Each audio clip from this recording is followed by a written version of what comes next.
The making of Germany and Italy. इससे पहले आपने क्या पढ़ा? इससे पहले आपने देखा कि यूरोप में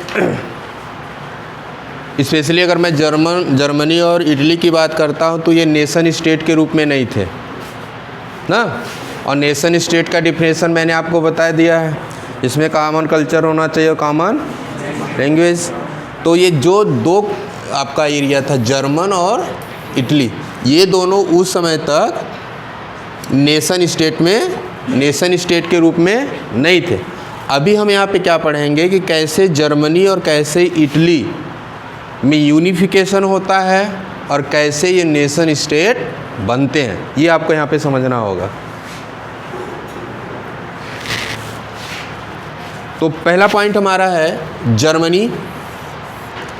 can the army be the architect of the nation. यहाँ पे एक क्वेश्चन पूछा जा रहा है कि क्या आर्मी किसी भी देश का निर्माण कर सकता है, किसी भी देश को बनाने की क्षमता रखता है? ये क्वेश्चन पुट अप हो रहा है यहाँ पे। तो हम जब इसको अच्छे से समझेंगे तो इसका भी आंसर हमको यहीं पर मिल जाएगा। ठीक है, अब देखते हैं।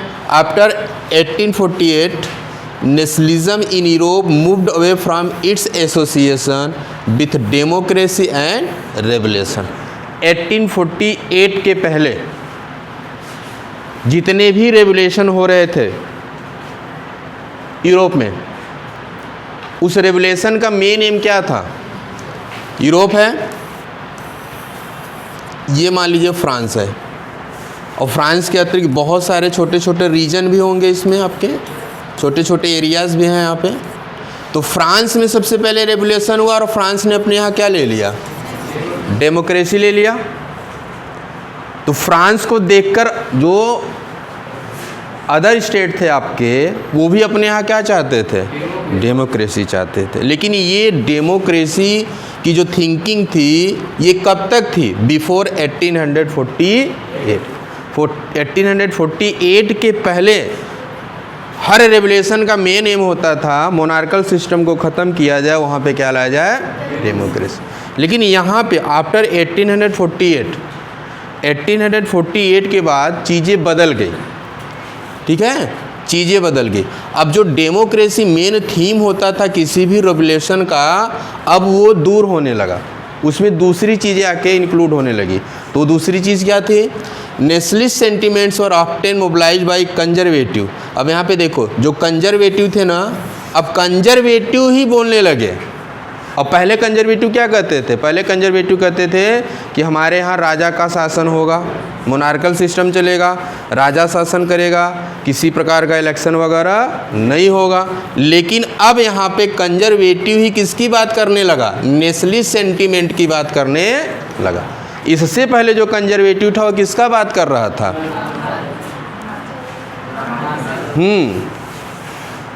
ट्रेडिशनल सिस्टम का बात कर रहा था, पुराने रीति रिवाज का बात कर रहा था, राजा के शासन का बात कर रहा था। लेकिन अभी यही कंजर्वेटिव अब किसकी बात करने लगा है? नेशनलिस्ट सेंटीमेंट्स की। और ये चीज़ पिछले वीडियो में मैंने आपको पढ़ाई थी कि ये जो कंजर्वेटिव थे ना, इनको ये महसूस होने लगा कि हम बार बार ये रेवोल्यूशन को दबाएंगे, लिबरल के रेवोल्यूशन को, और ये बार बार क्या करेंगे? रेवोल्यूशन करेंगे।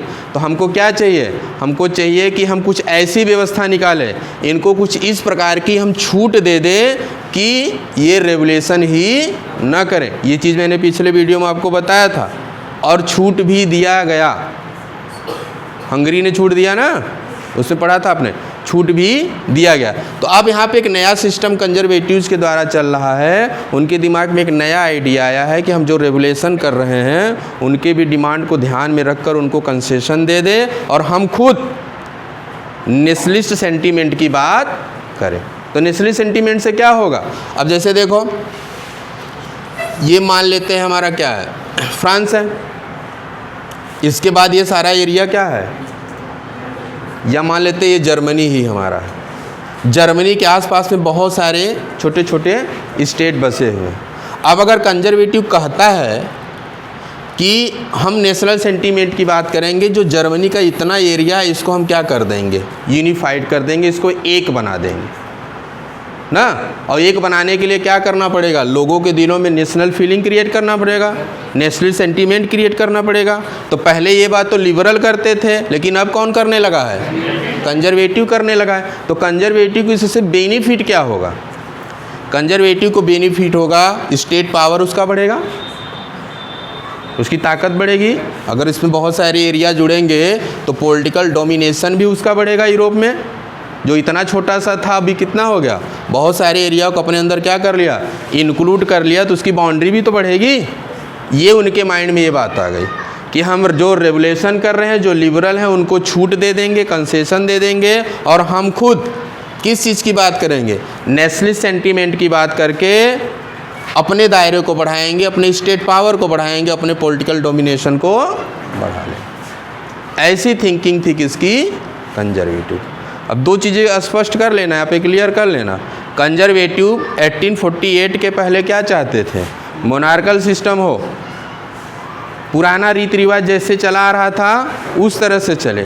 लेकिन 1848 के बाद जो कंजर्वेटिव थे, इन्होंने अपनी सोच को बदल दिया, क्योंकि इनको ये महसूस हो गया था कि अगर हम अपनी सोच को नहीं बदलते हैं तो ये बार बार रेवोल्यूशन होगा, और बार बार हम रेवोल्यूशन को दबाएंगे, फिर रेवोल्यूशन होगा। इसको अगर ख़त्म करना है तो हमको जो रेवोल्यूशन करने वाले हैं उनको क्या दे दिया जाए, छूट दे दी जाए, और रेवोल्यूशन करने वाले की ही भाषा बोले हम। रेवोल्यूशन क्या चाहते थे, रेवोल्यूशन करने वाले नेशनलिस्ट सेंटीमेंट चाहते थे, तो कंजर्वेटिव भी वही भाषा बोलने लगे कि हम भी कह रहे हैं कि नेशनलिस्ट सेंटीमेंट को क्या करो, फैलाओ, और ज़्यादा से ज़्यादा एरिया को यूनिफाई करो, एक करो। ठीक, नेक्स्ट पॉइंट देखते हैं क्या होता है।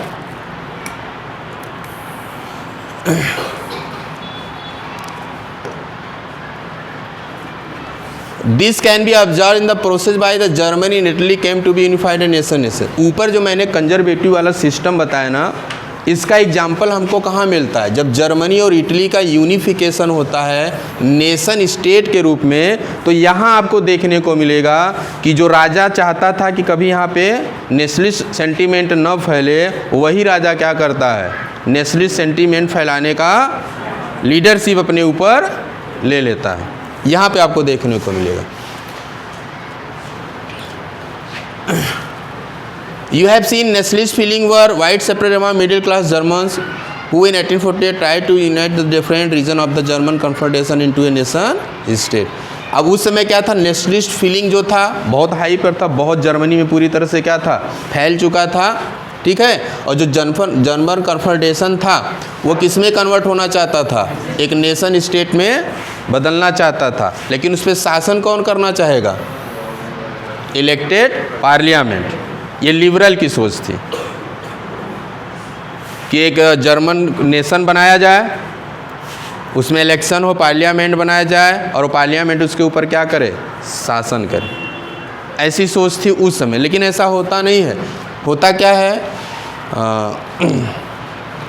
ये जो थिंकिंग थी नेशन बिल्डिंग की ना, इसको रिप्रेस्ड कर दिया जाता है किसके द्वारा, combined forces of the monarchy. बहुत सारे राजा आपस में सम्मिलित होकर अपनी सेना लेके जाते हैं, मिलिट्री लेके जाते हैं। ठीक है, और सेना और मिलिट्री का सपोर्ट कौन करता है, जो वहाँ के बड़े लैंड ओनर्स, जिनको जंकर्स कहा जाता है। तो ये 2 नंबर का क्वेश्चन हो सकता है। What do you know about junkers, junkers किसको, हाँ, तो जो आपके बड़े लैंड ओनर थे, लार्ज लैंड ओनर्स थे, इनको जंकर बोला जाता था। तो ये जंकर ने भी किसकी सपोर्ट की, हाँ, जो राजा लोग, जो आर्मी मिलके लड़ाई लड़ने जा रही है, किससे लड़ने जा रही है, जो यहाँ पे नेशनल बिल्डिंग का काम कर रहे हैं, जो लिबरल ख्वाब देख रहे हैं कि हम जर्मनी को क्या करेंगे, एक नेशन स्टेट बनाएंगे। और एट लास्ट में ये फोर्स क्या करती है, इनके मूवमेंट को दबा देती है। ठीक ना, ये सब कहाँ से थे, पर्सिया से। अब यहीं पे आपको टर्निंग पॉइंट देखने को मिलेगा, कैसे राजा ही खुद जिम्मेदारी ले लेता है नेशनलिस्ट सेंटीमेंट को फैलाने के। पर्सिया टूक on the leadership of the movement for national unification. अब पर्सिया क्या है, अभी ऊपर ही पर्सिया ने मूवमेंट को रिप्रेस किया, लेकिन वहीं पे पर्सिया कहता है, खुद पे जिम्मेदारी ले लेता है, खुद की लीडरशिप बना लेता है कि वो क्या करेगा, नेशनल यूनिफिकेशन करेगा, नेशनल यूनिफिकेशन करेगा। ये कौन ले लेता है जिम्मेदारी? पर्सिया। आप यहाँ पे मैप देख लो एक बार, ये आपका पर्सिया है ना, और ये मैप क्या दिखा रहा है? Unification of Germany. अब पर्सिया अपने ऊपर जिम्मेदारी ले लेता है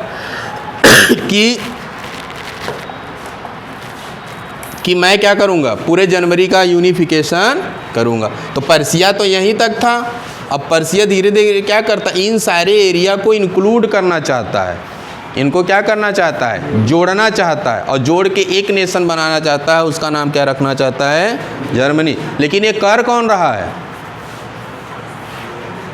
एक राजा कर रहा है। और इससे पहले कौन ये सोच रहा था? लिबरल, जो रेवलरीज थे, जो रेवोल्यूशन कर रहे थे, उनकी सोच थी कि हम जर्मनी को एक नेशन स्टेट बनाएंगे। लेकिन यहाँ पे अभी देखने को क्या मिला? पर्सिया खुद में लीडरशिप ले लेता है, कहता है मैं इसको क्या बनाऊंगा, नेशन स्टेट बनाऊंगा।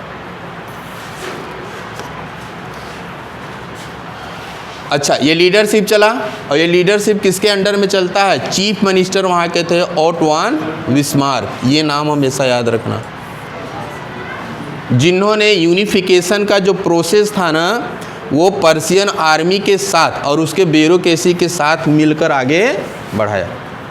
जर्मनी के यूनिफिकेशन का जो प्रोसेस था, उसकी लीडरशिप किसके द्वारा की जा रही थी? Auto von Bismarck. और ओटो वन बिस्मार्क ने सपोर्ट किसका लिया? पर्शियन आर्मी का और पर्शियन ब्यूरोक्रेसी का। अब यूनिफिकेशन के लिए पर्सिया ने 7 ईयर में 3 टाइम्स उसको क्या करना पड़ा?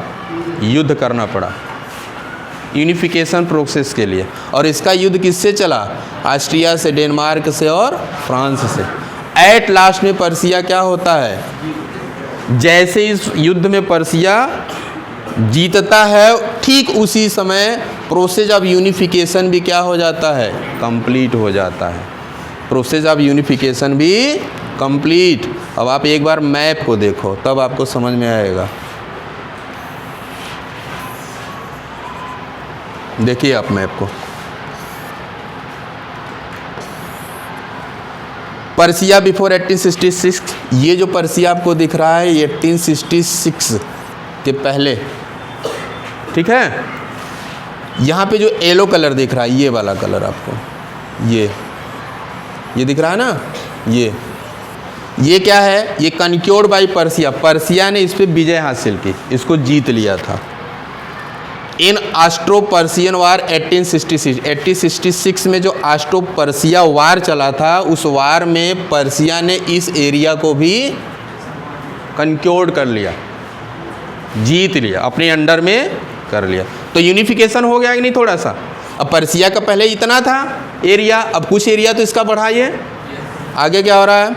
Austrian territories included from German confederation 1866 में जो ये ऑस्ट्रियन एम्पायर था 67 में, ये भी क्या हो जाता है? जर्मन कन्फेडरेशन में जाके जुड़ जाता है। मतलब जर्मनी के यूनिफिकेशन में ये भी शामिल हो जाता है। ये अब देखिए, join with Persia to form German confederation 1867। अब ये जो कलर आपको दिख रहा है, ये वाला ना, यहाँ, ये लोग भी क्या हैं? पर्सिया के साथ आ जाते हैं। ये लोग भी पर्सिया के साथ जुड़ जाते हैं, क्या बनाने के लिए?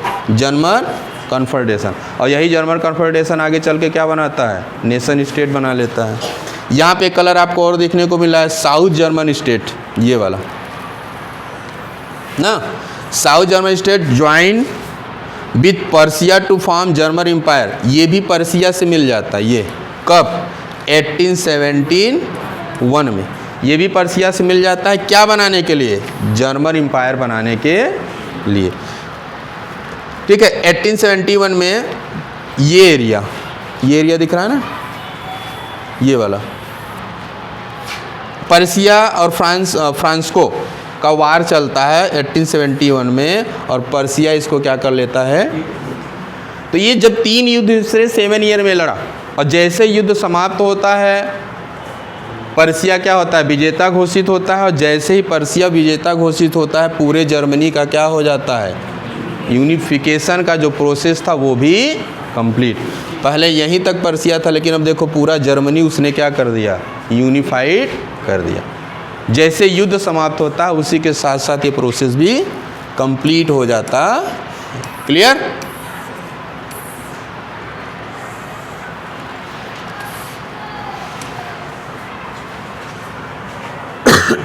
In January 1871, the Persian king William I। अच्छा, एक चीज़ आपको यहाँ पे मैं समझा दूँ, जिसमें रेवोल्यूशन चल रहा था ना, तो मैं बता रहा हूँ आपको। हाँ, जिसमें रेवोल्यूशन चल रहा था आपका, यहाँ पे देखिए, यहाँ पे कंबाइंड फोर्स आई थी ना, यहाँ पे कंबाइंड फोर्स आई थी। तो उस समय राजा कौन था? Frederick William IV। माइंड में रखना, यहाँ पे जब लिबरल के जो मूवमेंट थे उनको दबाने के लिए आर्मी आई थी और राजा लोग आए थे, तो उसमें शासन में कौन था? Frederick William IV। ये गंदा राजा था, इसकी सोच क्या थी? गंदी थी। लेकिन जब यूनिफिकेशन हो जाता है, जर्मनी का यूनिफिकेशन हो जाता है, तो उस समय जो पर्सिया का राजा है वो कौन है? William I। इनको क्या किया जाता है? जर्मन इम्परर घोषित किया जाता है। पर्सिया के राजा को फिर जर्मन इम्परर बना दिया जाता है। अब जर्मन इम्परर का मतलब क्या हो गया? अब ऐसे समझो, अब मैप को बार बार देखना पड़ेगा। पहले वो इतने ही भूखंड का राजा था, इतने ही पार्ट का वो क्या था ना, इतने का ही था। लेकिन जब जर्मनी का यूनिफिकेशन हो गया तो इस पूरे एरिया का उसको इम्परर घोषित किया गया। किसको?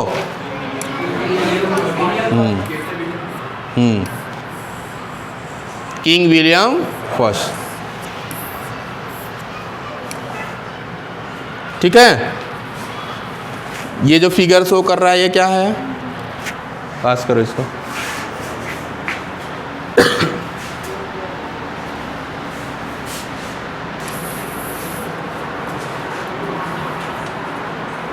ये देखो, आप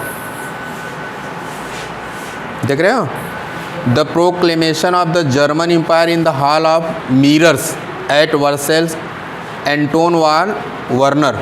eight the center stand the Kaiser. बीच में कौन खड़ा है? कैसर।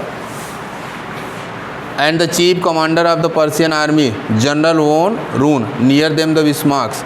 दिस ये दिखा रहा है इसमें कि जब वहाँ पे कैसर विलियम I को इम्परर डिक्लेयर किया जा रहा था तो उसका ये सीनरी बनाया गया है। ठीक है, उसकी सीनरी बनाई गई है। अब आपको यहाँ पे एक चीज़ और समझना होगा। अभी जर्मनी पर्सिया ने क्या किया? यूनिफिकेशन ऑफ जर्मनी कर लिया। लेकिन क्या पर्सिया के अतिरिक्त जिन रीजन को जर्मनी ने अपने में इंक्लूड किया, जिस एरिया को उसने अपने में इंक्लूड किया, वहाँ की कॉमन पीपुल ने उस चीज़ को एक्सेप्ट किया कि नहीं किया? मतलब वहाँ की जनता ये मानने के लिए तैयार हो गई कि नहीं कि आज से हमारा शासन कौन कर रहा है? William I। अब जनता को विश्वास दिलाना था, वहाँ के कॉमन पीपुल को, क्योंकि रेवोल्यूशन तो कॉमन पीपुल के थ्रू ही हो रहा था, मिडिल क्लास के थ्रू हो रहा था, तो उनको भी ये चीज़ बिलीव दिलाना था कि नहीं, जो ये जर्मनी का यूनिफिकेशन हुआ है ये सबके हित के लिए है। तो कैसे है ये चीज़ यहाँ पे आप समझ लो। The national building process in Germany had demonstrate the dominance of the Persian state power. The new state, अब जो ये पर्सिया ने जर्मन के ऊपर शासन करना चालू कर दिया तो न्यू स्टेट बन गया। तो the new state place a strong emphasis of modernising. अब ये न्यू स्टेट बना, इसने क्या किया? मॉडर्न सिस्टम अपने यहाँ क्या लागू कर दिया? Modern system. वो सिस्टम पहले कहाँ चल रहा था? पर्सिया में था। उस पर्सिया वाले जो मॉडर्न सिस्टम को था उसने पूरे जर्मनी में लागू कर दिया। क्या था modern system? Currency, banking, legal and judicial system, न्याय संबंधी व्यवस्थाओं पे जारी कर दिया। इन जर्मनी, पूरे जर्मनी में सिस्टम लागू कर दिया गया। तो इसका प्रभाव देखने को क्या मिलता है? Persian measures and practice often became a model for the rest of the Germany.